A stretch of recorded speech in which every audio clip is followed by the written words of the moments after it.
संजय काकांचे मी विशेष आभार मानेन, कारण काल संध्याकाळी आम्ही स्ट्रॅटेजी ठरवली आणि काका पलीकडच्या गोटात आम्ही जायच्या संदर्भात काही गोष्टी झाल्या, चर्चा झाली आणि त्याप्रमाणे त्यांनी तिकडं जाऊन तिकडच्या गोटातली माहिती देऊन आम्हाला जे मौलिक सहकार्य केलं ते विशेष वाखाणण्यासारखं आहे.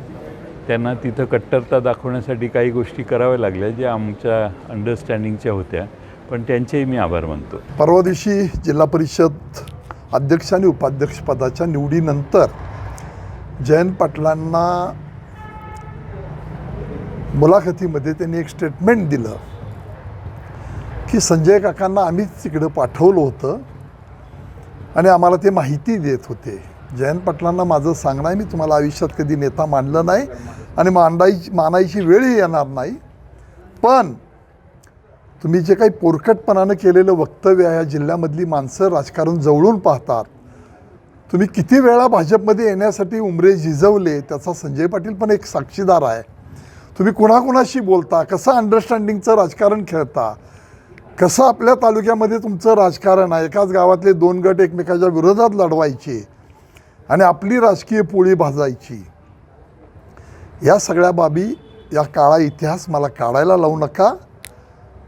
तुम्ही तुमच्या इथनं 2 माणसं संजय पाटील 4 माणसं बरोबर घेऊन माणसं घेऊन आला, त्याचा राग म्हणून तुम्ही माझ्याशी भांडायला पाहिजे होतं, पण काहीतरी कुचकर नासकर राजकारण करण्याची भूमिका तुम्ही दाखवलेली आहे. याच्या पुढं हे थांबलं नाही तर मला क्रमशः मग सगळ्या गोष्टी काढाव्या लागतील, एवढाच तुम्हाला माझा इशारा आहे.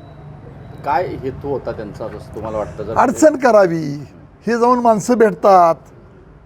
माझ्यासारखा माणूस एकाएकी पडला होता, लढलो, लोकांनी मला साथ दिली, नगरपालिका आली, पंचायत समिती आली, मेजॉरिटीनं दिली, थेट नगराध्यक्षासहित सगळी मेजॉरिटी आहे.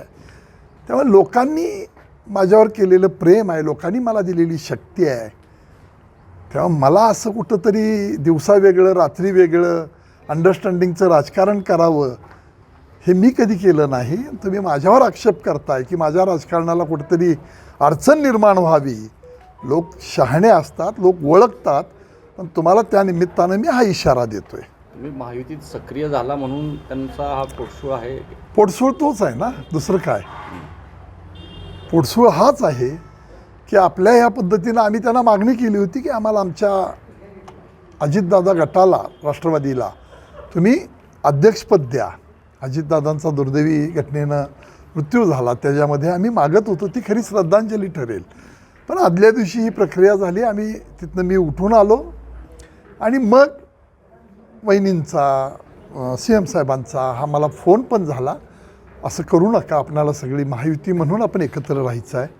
आणि मग मी तो अडचणीच्या काळामध्ये जो माणूस मत्तीला येतो तो मित्र असतो, म्हणून मला माहिती आहे माझ्याबरोबर 2 आले, बाकीचे अंता आले नाहीत, त्यांचं काय बोलणं झालं तो आज विषय मला घ्यायचं नाही, कुणाचंही नुकसान मला करायचं नाही. पण ज्या पद्धतीनं त्यांनी वक्तव्य केलं पोरकटपणाचं,